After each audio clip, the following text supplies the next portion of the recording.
Good morning, everybody, and happy Spring Day to Yay! you! Spring! Yay! I'm here with Hanneke Rauch, who's the CEO and Managing Director of Buzz Drama, Dance and Singing. And today we are going to chat about the top tips for disciplining your kiddies at home and at school. So Hanneke, why do you feel like you have the great advice for this? Okay, so I graduated in 2005 and it's now 2017. Is it 2017? Yes, it is. That makes it 12 years since I graduated. And in those 12 years, I've done absolutely nothing other than working with children. Work with children in the performing arts space all around South Africa, but also in the UK. I have worked sometimes with children that I only see them for 30 minutes, and then I have to control them and work with them. I worked with children that I see every single day as a permanent teacher, as a teacher's assistant when I was younger in the UK, and everything in between. I've worked with very little and much older, and I have trained our team. I know this sounds like I think I know everything, but literally, I have trained our team to be able to do the same. We work with thousands of children of all different backgrounds, socioeconomic background, and so forth. Children who are really well behaved, children who are not so well behaved, and everything in between. We get these kids and we try to give them something, to teach them something, to share something, but in order to do that, you have to have discipline as a tool. Okay, so what is your top tips for discipline? Right. Okay, so what I've learned throughout the 12 years of working with kids is that discipline is not something that should be hard or necessarily a drama. It's, you speak to a lot of parents and a lot of teachers who are just like, they give up on certain kids or certain scenarios. They are broken down and beaten down by the fact that discipline is just, the child just won't listen. I think it really can be fun. I really think that you can play games around discipline to really make it worth your while, to really not just worth your while, but to make it effective. So I think there are four main things that I would advise anyone who is struggling with discipline in a classroom setting or at home. First of all, first word that I want to use is alpha dog. The next word I'm going to use is praise. That's number 2. Number 3 is boundaries, and number 4 is silence. Okay, so when you speak about being the alpha, I really think that a lot of people, parents and teachers included, don't really believe that they are the ultimate alpha in the space. This is nothing arrogant, but you have to embody that absolute alpha dog persona. If you are asking children to listen, they won't. If you are telling them, instructing them, and insisting with respect and love, they will. I often see that with a lot of the people who work for Buzz, that they doubt themselves. They doubt whether or not, please listen. That's how they start usually. But there is a certain tone and energy that just comes with, right. And there is something about it that is almost like the way that animals listen to humans. It's the same in children, is that when you're coming in with that tone and you really do see yourself that way, and it's not something that you're second guessing, you're not wanting them to approve or to like, you're basically insisting. You are the adult in the space, you're the alpha dog, exactly the same way that you would with animals. Then I really do think that helps an awful lot. A lot of people speak to children like this.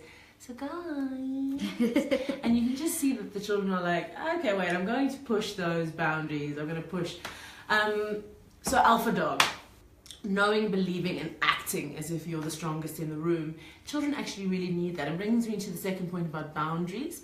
I think a lot of time, and this is the other side of the discipline thing, is that people are too harsh on children in the sense that they are scolded or told off, or whatever we use as a word, like, don't do that. But you never told them in the first place that they're not allowed to, or that they shouldn't.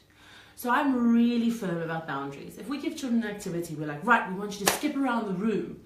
Before I tell children to skip around the room, I say to them, be careful of one another and no one goes past this door and no one touches this wall, hypothetically. So the children now know I have given them the boundaries. And inside those boundaries, they can fly freely and do whatever they want. Now it's my responsibility to enforce the boundaries that I've set. But I think one of the things that people struggle with is that they tell children off before they've actually given them the perimeters into which they can be safe. Right. Then number 3 is praising. So we've said alpha and boundaries, and praise is enormous. And it works with adults as well. Because adults are just taller children, really. I know I am.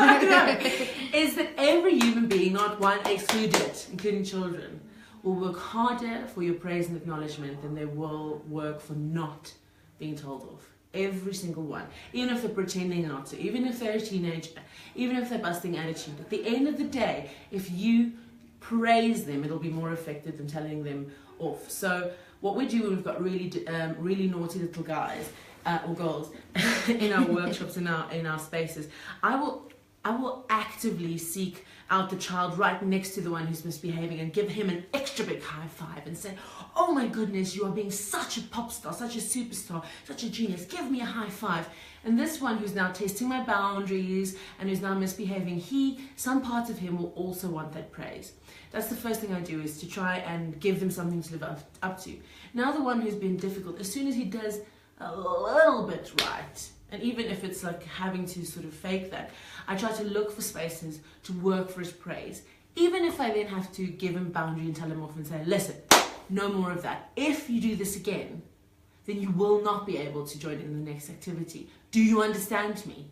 And then as soon as the child says they do, I go, good boy, good girl, give me a high five. Immediately going back to praise, even if it feels like the most unnatural thing in the world to do. Use praise as a tool all the time. Use it at home. I've seen it with the smallest of the small. When my little nephew wasn't even 2 years old, and he would bust and he would go crazy and scream to get attention, the first thing I would do is I'd be like, no more. You do not speak to Granny Oma, my mum, like this. Do you understand? And as soon as he goes, yes, this little, I'm like, high five, good boy, you're amazing. As soon as I then catch him not throw a tantrum, I'm like, I walk up to him like, oh my goodness, you're being such a good boy, giving him a high five for just basically not. And immediately you see and it was tiny, see his little body be like, looking for me to praise him again. It's the same with teenagers. It's ultimately, the way you do it's going to be different with adults as well, but ultimately everyone wants that acknowledgement and that praise. So we talked about alpha, and we talked about boundaries and praise, and I think the last tool is silence. I have never, ever, in my 12 years of working with children, and I'm talking about thousands of children that have come through either my life or Buzz's life, have I ever raised my voice at a child. I have never screamed at a child in my life. I have used my alpha voice, which is a voice that is like not, going to tolerate any nonsense. But I've never screamed at a child ever or broken their little spirit. If I have had absolutely enough, I work with silence. Absolute silence. And when you hold silence, it is a killer. When you absolutely lock silence down and you be like, I've had enough. You hold it and hold it and hold it even further. There's this part of any child that you've set up boundaries with and that you work with that feels, I don't want to let you down. That's what you do when you work with silence. You make the child feel like, oh, I don't want to let my teacher or my mummy down, as opposed to, I don't want my teacher or my mummy to scream at me and lift her voice. There's also another story about what noise does versus silence, is that once you've hit a ceiling with noise, then you can never go above it, and you're breaking that child anyway. There was a school that I worked in 2008 in London, and school year starts in September now, and I had to work as a teacher's assistant, humble pie all the way. And I remember, so I didn't have the jurisdiction to change things much, and I had to assist this teacher who basically wasn't equipped to be a teacher at that point in her life. And on day one, she was raising her voice at these children. I'm not gonna tell you again. Rah, rah, rah. And I saw these kids by week in that they had numbed themselves against her screaming. They were no longer afraid of it. They just blocked it out. She had no effect, first of all. She was losing her voice, her calm, and all of her composure. Plus, where are you going to go now? True. You have nowhere left to go. You've already out-screamed whatever screaming or whatever fear you want to induce in children. So don't think that ruling with fear is ever the right tool. I do think ruling with love and with status is important. It is important for children to know where they fit in. Like, it sounds horrible comparing it with a dog or with animals, but I think we're all animals, and everyone says that, like, your dog needs to know that you're the alpha. And it's exactly the same thing with children, and if you do that with respect and love, then I don't think that it's ever necessary to hurt children. So be the alpha, set boundaries, praise, and praise some more, even if you don't feel like there's a reason, and use silence as your last final card. It's never necessary to shout at a child or to hurt them. Wow, I've actually learned a lot, and of course I'm not a mother yet, but I'm definitely going to keep these in mind when I do become a mum. Yes. So thank you so much, Hanneke. We look forward to chatting next week. Thanks, and that was very much a speech, so thanks for indulging me. Awesome, thanks so much. Thank you. Bye. Bye.